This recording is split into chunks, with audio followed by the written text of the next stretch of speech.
Hello traders, मैं आज इस वीडियो में एफएमसीजी के एक स्टॉक का इलियट वेब एनालिसिस करूंगा और पता लगाऊंगा कि इन्वेस्टमेंट की कोई स्कोप है या नहीं। तो इसे करने के पहले मैं सबसे पहले चाहता हूं कि एफएमसीजी की इंडेक्स चार्ट को देख लिया जाए। एफएमसीजी इंडेक्स का मंथली चार्ट में एक क्लियरली अपसाइड का मूवमेंट मुझे दिखाई दे रहा है। तो इसे पता चलता है कि इसका बुलिश मूव है, इसे इसका जो कॉन्स्टिट्यूएंट है इसको सपोर्ट कर रहा है बुलिश मूव देने के। इसके कॉन्स्टिट्यूएंट स्टॉक्स में अच्छी तेजी है और इसमें इन्वेस्टमेंट के लिए एक स्कोप बन सकता है, लेकिन इसे थोड़ा सा हम इलियट वेब से एनालिसिस करेंगे, ज्यादा नहीं, पता लगाएंगे कि कितना बुलिश है, अभी भी बुलिश है या नहीं। तो अगर हम इसे वीकली चार्ट में हम देखते हैं कि ये एक बुलिश मूव है, इसमें एक पैरेलल को अगर ड्रॉ करेंगे तो देखिए किस तरह का ये मूव दे रहा है।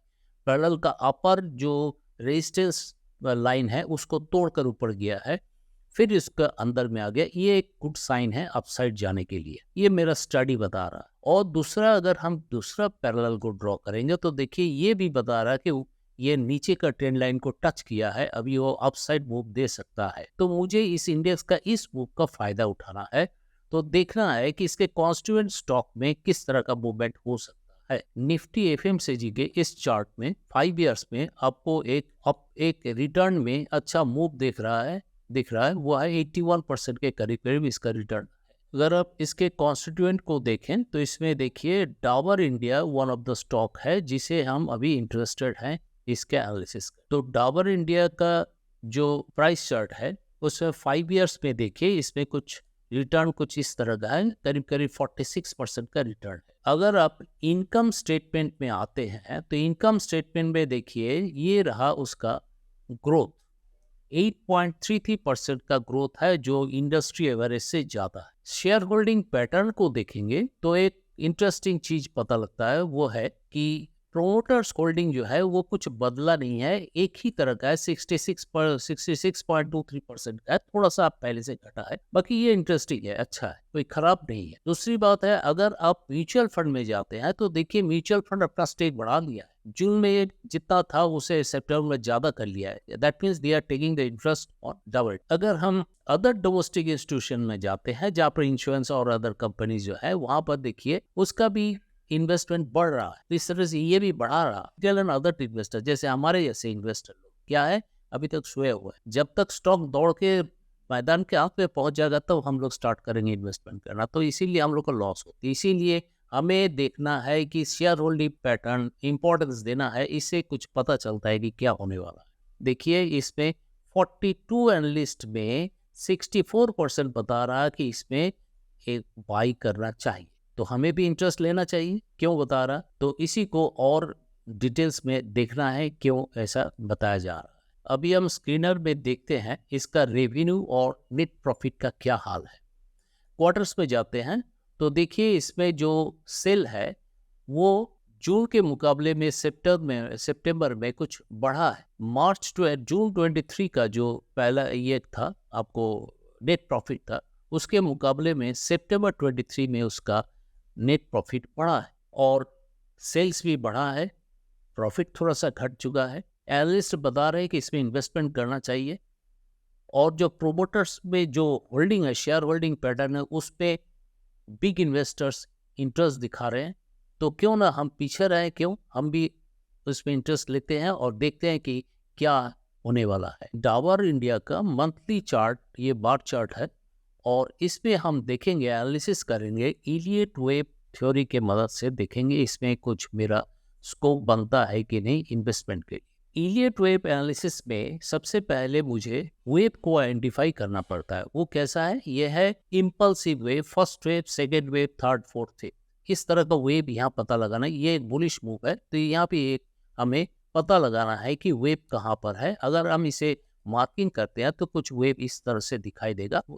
इसमें 1 2 3 4 5 मैंने काउंट करके रखा है। अगर इसे हम वेब लाइन से जोड़ देते हैं, ये रहा 1 2 3 4 5, first wave, third wave, fourth, fifth wave, ये ऑल इम्पल्सिव वेव है। ये 5 तरंगों से बना होता है वो दिखाने के लिए मैंने थर्ड वेव में 5 तरंग इस तरह से लगाया। अगर आप चार्ट में देखेंगे तो चार्ट में मैंने इस तरह से first wave, second wave, third, fourth, fifth, तो आपको यहाँ चार्ट में दिखाई दे रहा है ये फोर्थ वेव तैयार हो चुका है। फोर्थ वेव यहाँ पर तैयार हो चुका है, तो अभी रहा ये फिफ्थ वेव बन रहा है। तो फिफ्थ वेव में ही मेरा स्कोप है, दैट मीन्स ये अपसाइड जाने वाला है। तो क्या इसमें किस तरह का स्ट्रक्चर बन रहा है ये भी पता लगाना जरूरी। फिफ्थ वेव में किस तरह का स्ट्रक्चर बन रहा है उसे अगर आइडेंटिफाई करना है तो मैं 2 ट्रेंड लाइन को ड्रॉ करता हूँ कुछ इस तरह से। ड्रॉ करने के बाद इसमें मैं वेव को मार्किंग करूंगा, तो वेव कुछ इस तरह से दिखाई देगा, तो वो बताएगा कि ये एक एंडिंग डायगोनल बन रहा है। एंडिंग डायगोनल क्या है मैं बता, तो एंडिंग डायगोनल कुछ इस तरह से बनता है। ये फिफ्थ वेव है, फिफ्थ वेव में ही एंडिंग डायगोनल बनेगा। उसे अगर हम यहाँ पर दिखाएं तो कुछ इस तरह से एंडिंग डायगोनल बनता है, और ये ट्रेंड लाइन से अगर जोड़ देते हैं तो ये रहा एंडिंग डायगोनल। हर एक लेग 3 वेव से बना होता है, इसे मैंने यहाँ शो नहीं कराया।